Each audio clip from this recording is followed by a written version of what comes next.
Oh, 'di ba?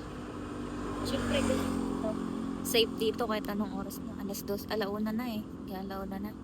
Safe dito, uy. Eto, meron akong kwento. Charot! Meron akong kwento. Ano ba yung kwento ko? Kwentuhan kahit ano. Oh, feeling ko winter na dito eh. Meron akong kwento. Real, ano to, tunay to eh. Tunay to. Tunay to. Meron ditong ano, yung tawag dito, yung tropa. Meron akong tropa. Nakulong siya dito sa Taiwan. Nakulong. Alam ko anong reason?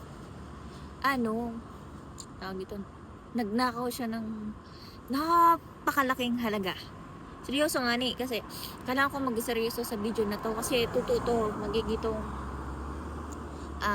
paalala sa lahat ng mga tao dito na nagtatrabaho or nakatira. Ito yun. Seryoso ba ako? Mukha ba ako seryoso? Dapat seryoso ako eh. Ganto, yung tropa ko, nagnakaw siya ng napakalaking halaga kaya siya nakulong. Sobrang laki. Sobrang laki ng halagang kinuha niya. Basta malaki. Kaya siya nakulong. Kasi dito sa Taiwan kasi, ang mga camera dito, CCTV lahat yan. Talagang in a minute, gumawa ka ng kasalanan ngayon, maya-maya, arestado ka na. Kumbaga, huli ka na. Sa high-tech ng mga ano dito, ng mga kagamitan, sa mga CCTV, kuha ka na. At saka, puntang lugar kuha ka. Kaya yung tropa, si tropa, in a minute, nahuli agad siya. Pero, ang laki ng nakuha niya. Sobrang laki. Kaya siya nakulong. Sobrang laki ng nakuha niyang pera. Ngayon, nakakulong na siya eh. Nakakulong na. Kinig kayo. Nakakulong na siya. Kaso, ang problema dito, yung pamilya sa Pinas, yung papa niya. Yung papa niya ay, kumbaga matanda na, senior citizen na. Hindi na, kumbaga, mahina na. Kaya siya nakagawa ng kalokohan.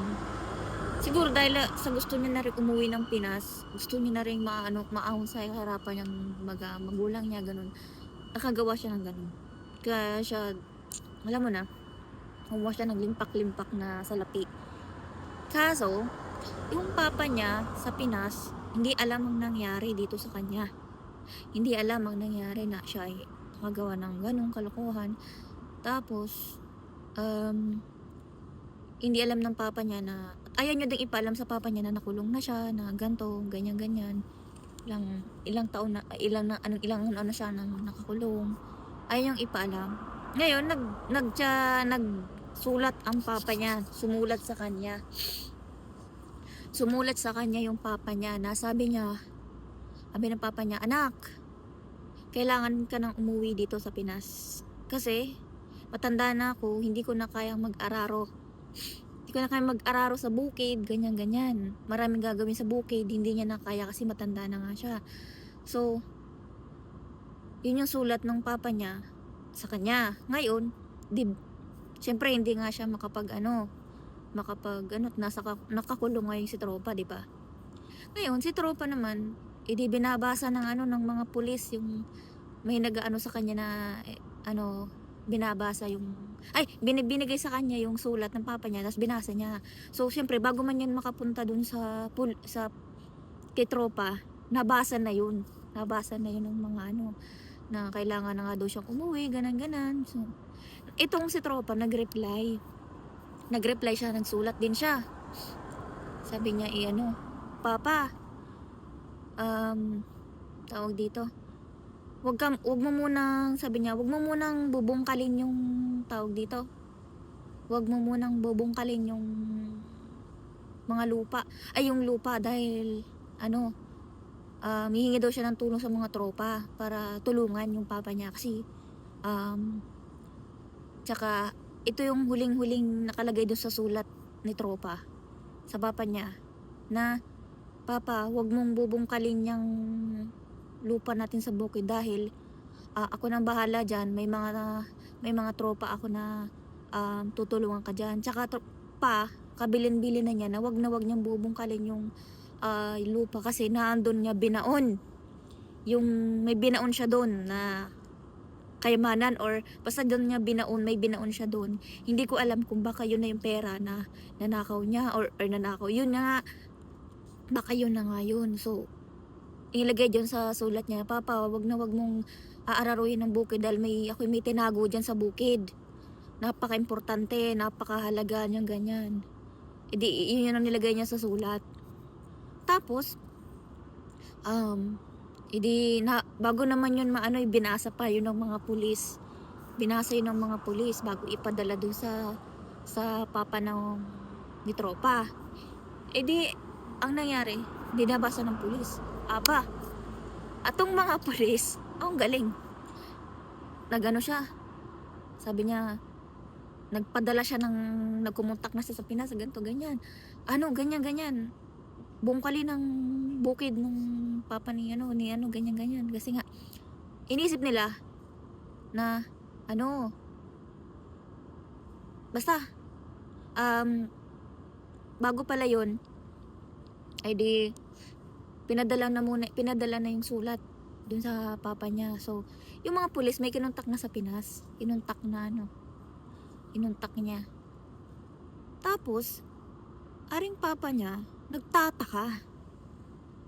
Sabi niya, hindi naman umuwi ang kanyang anak, pero, yung pagpunta niya sa bukid, aba, pagtingin niya, yung bukid, ay, ararong-araro na. Walang bakas, malinis, tataniman na lang.